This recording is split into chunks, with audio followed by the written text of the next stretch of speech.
Hi everyone, here is another brilliancy game. This was played between Anatoly Karpov and Viktor Korchnoi.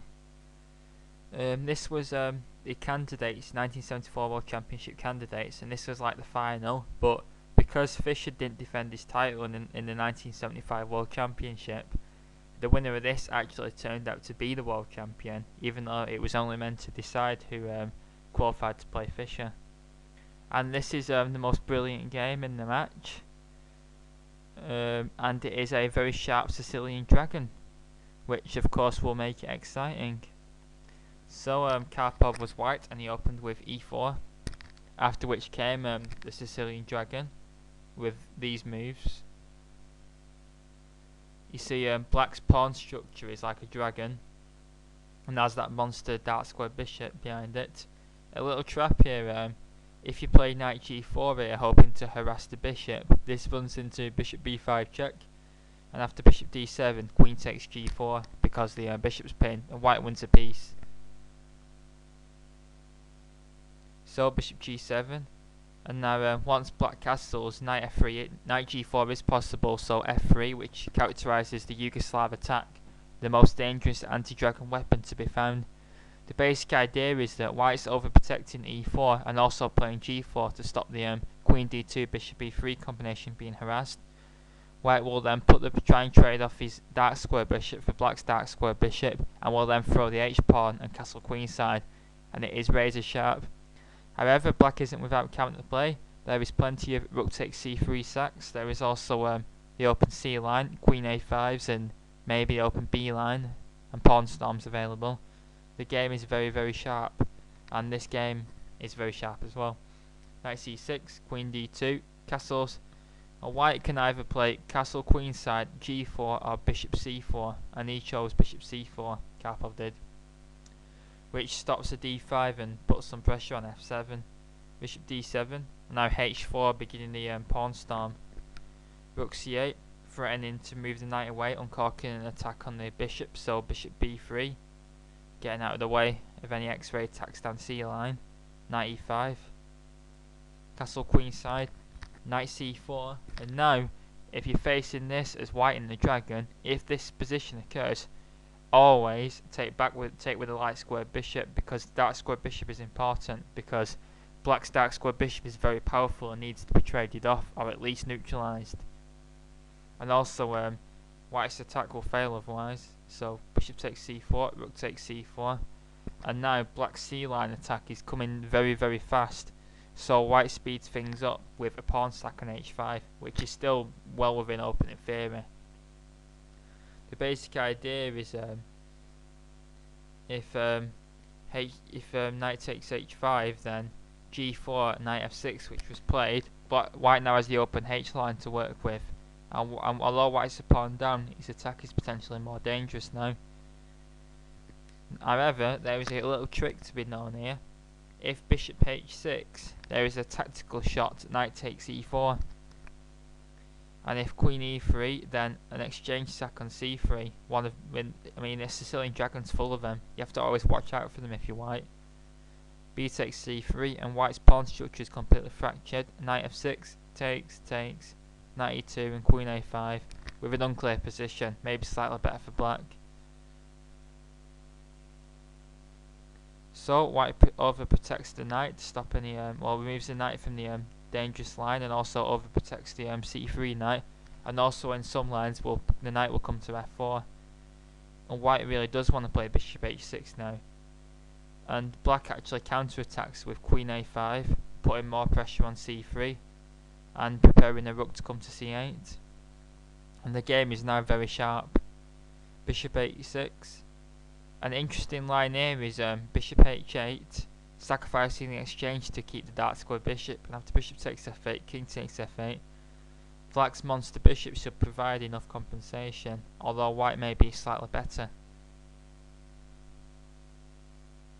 But Korchnoi, throughout his career, was prepared to take pawns and then walk on hot coals and then win the endgame as a pawn up.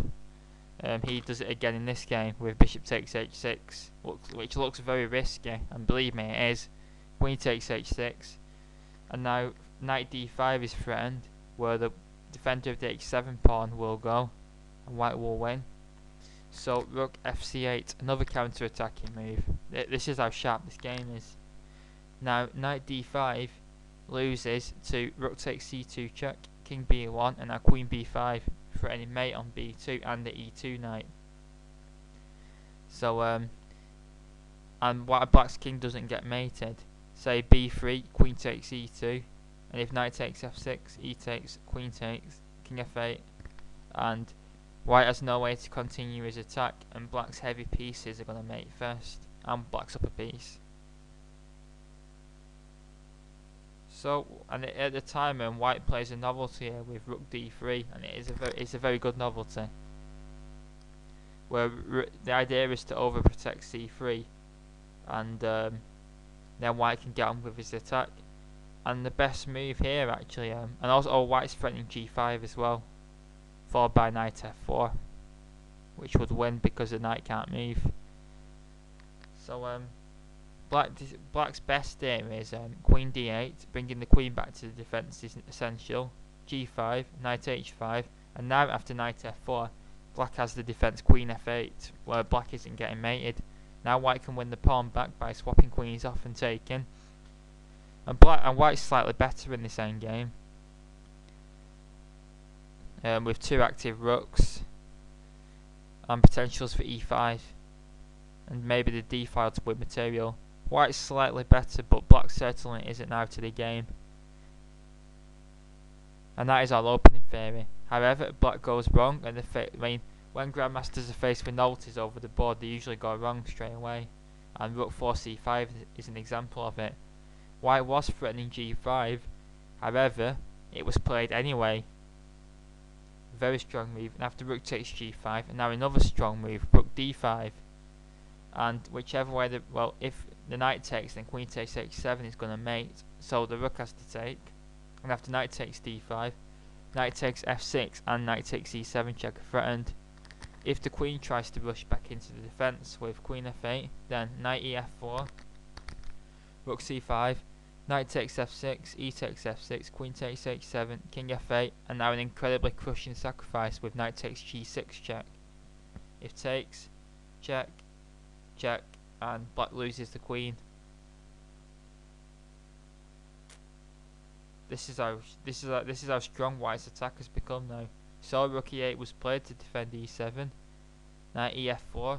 You notice that white's bringing every single piece into the attack, and he's not worrying about moves like queen takes a2 because white's threats are coming first. And now black played bishop c6, which looks like the best try. If bishop e6, then knight takes e6, f takes e6, knight takes f6, e takes f6, queen takes h7, and queen d7 with an unstoppable threat of rook h8 mate. And now white plays another powerful move. If you want to try and spot it, please stop the video now. I gave you a clue. In one at lands we're going to look at soon, black's defences with a check on g5. So what would you do? Stop the video if you want to have a go. However, if you haven't stopped the video, the killing move is e5, which closes off the 5th rank, so black hasn't got a queen g5 check at the correct moment, which would swap the queens off. An example of that is in this line. If white tries to cash in too early, then comes knight takes f6, if knight takes f6 check, takes knight h5, the point being if the knight is taken, then this is mate.